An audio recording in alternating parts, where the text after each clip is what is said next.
আমরা গত 16 বছর একটি অমানবিক, একটি মানবতা বিবর্জিত হত্যার রাষ্ট্র দেখেছি এবং আমরা গত বছর জুলাই আগস্টে গণ অভ্যুত্থানে 2,000-এর মানুষের জীবন এবং 20,000-এরও বেশি মানুষের অপবিখ্যাত হয়ে নতুন একটি স্বাধীনতা অর্জন করেছি।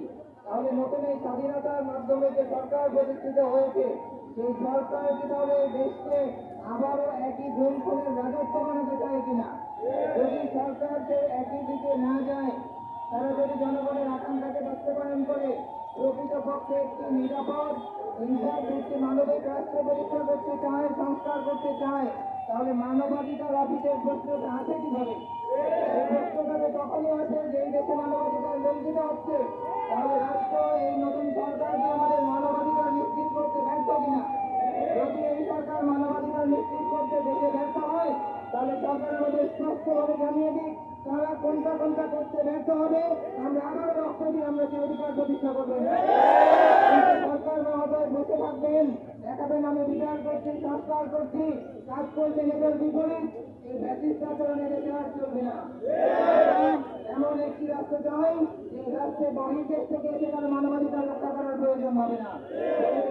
তার জনগণের জন্য সর্বোচ্চ নিরাপদ দেশ হবে এবং সেই দেশের আকাঙ্ক্ষার ভিত্তিতে আমরা আন্দোলন করে দেশকে স্বাধীন করেছি। তাহলে আজকে জননিরাপত্তাহীন হবে, মানবাধিকার লঙ্ঘিত হবে, এই আশঙ্কা আমাদের কাছে কেন আছে? এটি অত্যন্ত দুর্ভাগ্যজনক। আমরা এটা কোনো অবস্থাতে খুব স্বাভাবিকভাবে দেখতে পারি না।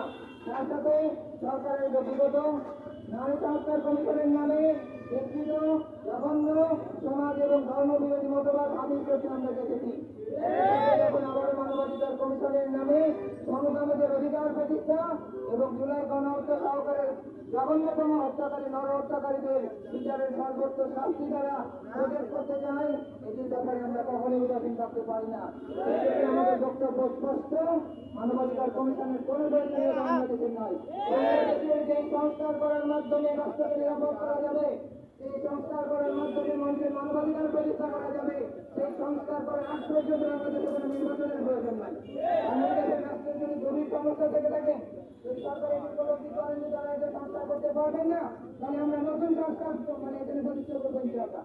আমরা এমন সরকার প্রতিষ্ঠা করবো যে সরকার দেশকে সংস্কার করে মানবাধিকার নিশ্চিত করবে। মানবাধিকার কমিশনকে এনে আমাদের মানবাধিকার নিশ্চিত করার কোনো প্রয়োজন নেই। তাদের কাছ থেকে আমরা স্পষ্ট এ ব্যাপারে জানতে চাই। গতকালকে তার সাম্প্রতিক সময়ে ডক্টর ইউনূস কিছু অ্যাম্বিগুয়াস কথা বলেছেন যে তারা আমাদের সাথে সাংঘর্ষিক বিষয়গুলি নিয়ে যেন কাজ না করেন, এগুলি কথাবার্তার ক্ষমতা আমাদের কাছে নাই। আমরা রক্ত দিতে জানি, আমরা জীবন দিতে জানি। আমাদেরকে যেভাবে সাপ্রেস করা হয়েছে শুধু গত 15 বছর না, 1971-এর পর থেকে দেশকে প্রকৃতপক্ষে স্বাধীনতার স্বাদ আমরা পাইনি।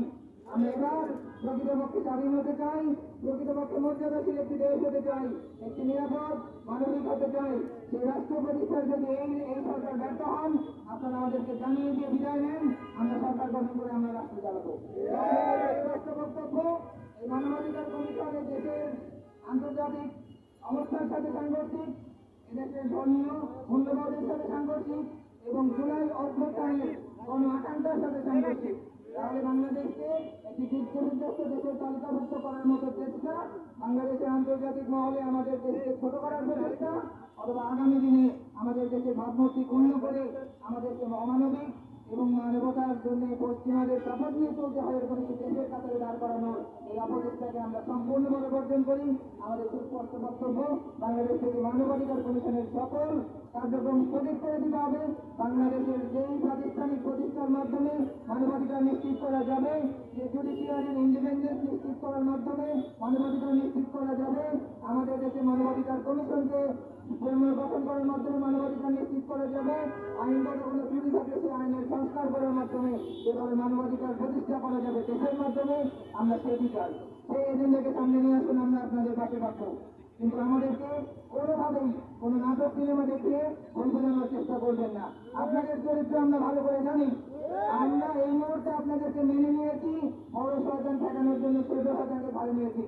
মনে করেন না যে আপনাদের উপরে আমাদের খুব বিমান আছে। দেশের স্বার্থে আমরা শুধুমাত্র এটা আপনাদেরকে হজম করছি এবং আপনাদেরকে আরো দ্রুত সময়ের মধ্যে বিদায় নিতে হবে যদি এরকম আর কোনো এজেন্ডা আপনারা গ্রহণ করে থাকেন। পরিষ্কার, এই মানবাধিকার নামক এই কমিশনের নামে আমাদের দেশের সংস্কৃতি বিরোধী, ধর্মীয় মূল্যবোধ বিরোধী, আমাদের দেশের শাস্তি বিধানের ক্ষেত্রে বাধা প্রদানকারী এই কমিশনের অস্তিত্ব এদেশে থাকতে দেওয়া হবে না। সুস্পষ্ট এই বক্তব্য দেওয়ার মাধ্যমে আপনাদের সবাইকে এই মতের পক্ষে দাঁড়িয়ে যার যার জায়গা থেকে আওয়াজ তোলার জন্য অনুরোধ করে আমার কথা শেষ করছি।